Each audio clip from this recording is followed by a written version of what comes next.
बहुत समय की बात है। कई साल पहले एक नगर में एक सेठ रहता था।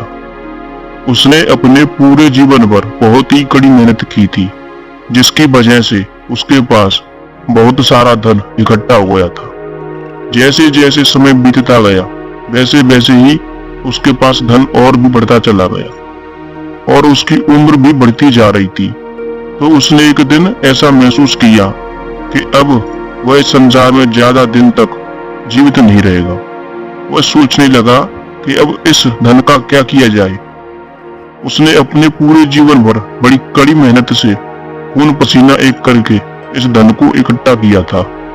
उसके दो बेटे थे। उसने सोचा कि वह इस धन को दोनों में बराबर बराबर बांटने की बजाय सारा धन उस बेटे को देगा जो खुद को ज्यादा बुद्धिमान सिद्ध करेगा, ताकि मेरी मृत्यु के बाद मेरी मेहनत की कमाई का सदुपयोग हो सके। लेकिन अब उसके सामने समस्या यह थी कि कैसे पता किया जाए कि दोनों बेटों में से कौन अधिक बुद्धिमान है। उसने बहुत सोच विचार किया। फिर उसने निर्णय लिया कि दोनों की परीक्षा ली जाए। उसने दोनों बेटों को अपने पास बुलाया और कहा, तुम दोनों एक एक रुपया लेकर अलग अलग जाओ और कोई ऐसी वस्तु खरीद कर लाओ जिससे ये सारा घर भर जाए। और याद रहे कि तुम्हें एक एक रुपया ही खर्च करना है, 1 रुपये से ज्यादा खर्च नहीं करना है। दोनों बेटों ने अपने पिता को आश्चर्य से देखा और सोचने लगी कि भला 1 रुपये में क्या खरीदा जा सकता है जिससे सारा घर भी भर जाए। और भी दोनों बोले कि पिताजी, आजकल 1 रुपये में भला क्या आता है जिससे सारा घर भर जाए। सेठ बोला, मैं नहीं जानता कि तुम ये कैसे करोगे, लेकिन तुम्हें 1 रुपये में ऐसी वस्तु लानी है जिससे सारा घर भर जाए। और ध्यान रखना, इस काम में ज्यादा समय नहीं लगना चाहिए। मैं तुम लोगों को सिर्फ आज शाम तक का ही समय देता हूँ। अब वे दोनों बड़ी चिंताजनक स्थिति में पड़ गए और दोनों एक एक रुपया लेकर घर से बाहर चले गए। पहला बेटा पूरे दिन भर बाजार में घूमता रहा, लेकिन उसे कोई भी ऐसी चीज नहीं मिली जिससे उसका उद्देश्य पूरा हो सके। उसे यह लग रहा था कि पिताजी ने कुछ गलती की है। भला ऐसे कैसे संभव है। वह निराश होकर घर वापस लौट रहा था कि तभी रास्ते में उसने एक बैलगाड़ी देखी जो कि सूखी घास से भरी हुई थी। यह देख उसकी कुछ उम्मीद सी जागी। उसने सोचा कि इस 1 रुपये में कितनी घास मिल सकती है।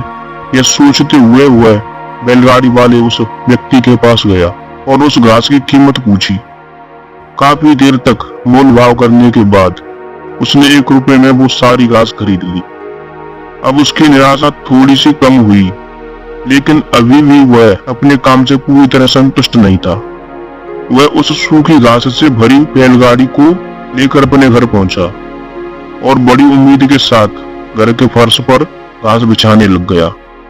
लेकिन वह घास इतनी नहीं थी कि पूरे घर के फर्श को भर सके और वह बड़े उदास मन के साथ घर के बाहर एक पेड़ के नीचे आकर बैठ गया।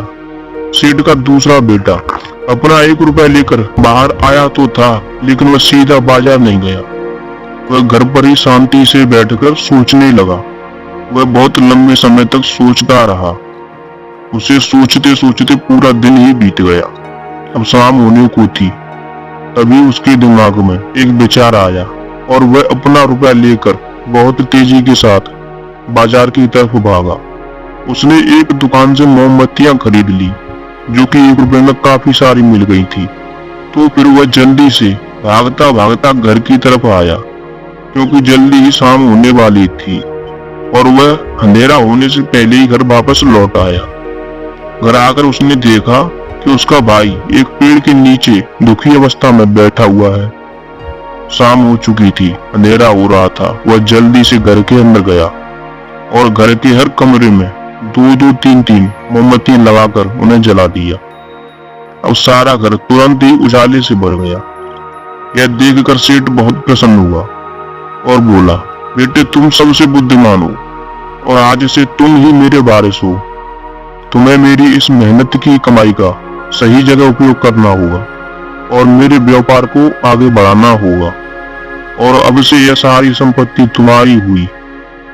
तो दोस्तों हमारे साथ भी कई बार ऐसा ही होता है कि जब हमारे सामने कोई समस्या आती है तो हम बिना ज्यादा उस पर विचार किए और समस्या की गहराई तक जाए बिना ही जल्दबाजी में काम करना शुरू कर देते हैं, और फिर कई बार हमें अपनी इस जल्दबाजी की वजह से असफलता का सामना करना पड़ता है। समस्या चाहे कितनी ही बड़ी क्यों ना हो, लेकिन अगर हम पूरे शांत दिमाग के साथ उस समस्या का समाधान खोजें तो निश्चित रूप से हम अपने काम में सफल हो जाएंगे। दोस्तों हम सब किसी भी समस्या का समाधान खोज सकते हैं, लेकिन ज्यादातर मौकों पर या तो हम समस्या से डर जाते हैं या फिर हम उतनी मेहनत करने के लिए तैयार नहीं होते।